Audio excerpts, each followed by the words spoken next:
Good afternoon.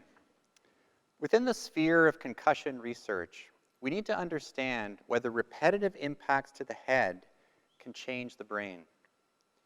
Note how I asked this question. I didn't ask about concussion specifically. I asked about repetitive impacts to the head.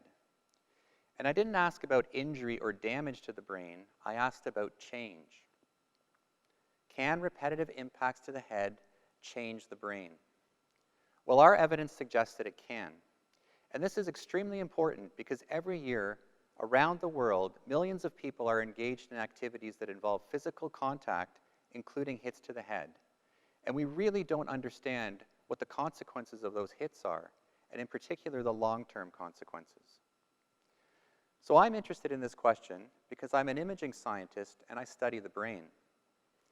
My lab at the Robarts Research Institute in the Schulich School of Medicine and Dentistry here at Western is focused on developing advanced MRI methods to look at the brain in a variety of different ways. And we use some of the most advanced MRI equipment available. We do this in a variety of different conditions, including things like Alzheimer's disease, Parkinson's disease, brain cancer, and concussion. Now, the MRI is a very versatile tool. We can use MRI to study brain structure and brain function. But a much less known fact is that we can also use MRI to study brain metabolism. When we use the MRI to study structure, it's like we're mapping different parts of the brain and the connections between those parts, or the roadways that connect them. When we use MRI to study function, it's like we're looking at the traffic that's flowing along those roadways. But when we look at metabolism, it's like we're drilling down or digging down into the roadway to look at the base materials that are used to construct the road and all the signs that regulate traffic flow. You can imagine that if there's a problem in the construction materials, for example, if you build the road out of pebbles and sand instead of using asphalt and gravel, eventually the road will deteriorate and there'll be trouble with traffic flow. Likewise, when we look at metabolism in the brain, it's like we're looking at the building materials that are used for a variety of cellular processes. And if we can detect changes in those metabolites, it can signal that there's trouble ahead long before changes in structure and function are visible. So a number of years ago, I was involved in a study that started here at Western that involved a variety of researchers, physicians, and students to look at the effects of concussion in the brain. And specifically, we measured changes in metabolites in the brain immediately after concussion in our women's varsity rugby team. And we followed that team over multiple seasons. What we found was actually really surprising. First, we saw that there was a very large change in one particular metabolite called glutamine, which is involved in cellular communication.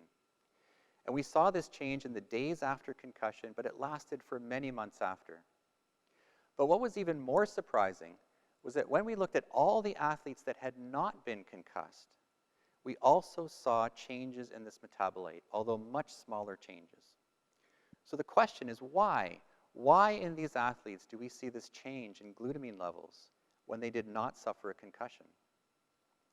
So to answer this question, we did a follow-up study, again with the same team of investigators, but this time we looked at a group of varsity athletes that were not involved in contact sport.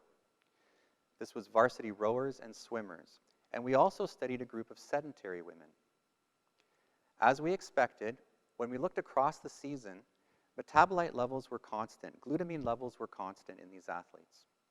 But surprisingly, when we looked at the rugby players and compared them to the rowers and swimmers and the sedentary women, levels of glutamine in the rugby players were much, much higher.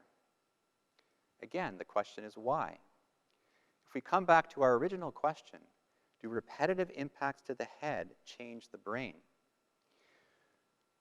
The evidence from our study suggests that in the rugby players, the metabolite levels were slightly different than the athletes that were not involved in contact sport. One potential explanation for this is that these repetitive impacts over the course of their season actually changes the metabolite profile in the brain. Now, this raises all kinds of interesting questions. For example, how long do these changes last? Do they reverse? do these changes result in some effect on function or cognition? Could we use these changes to sort of predict a new type of treatment for concussion? And even we could think about whether or not these changes are actually beneficial or protective in the brain. But we need to continue to do more research in this area. We need to dig deeper to understand what these changes really mean, particularly in young people whose brains are still developing. At the end of the day, we really need to understand and to link the benefit of sport with the adaptations that are occurring in the brain as a result of physical contact. And it's only then that we can truly maximize both the benefit and the safety associated with these sports. Thank you.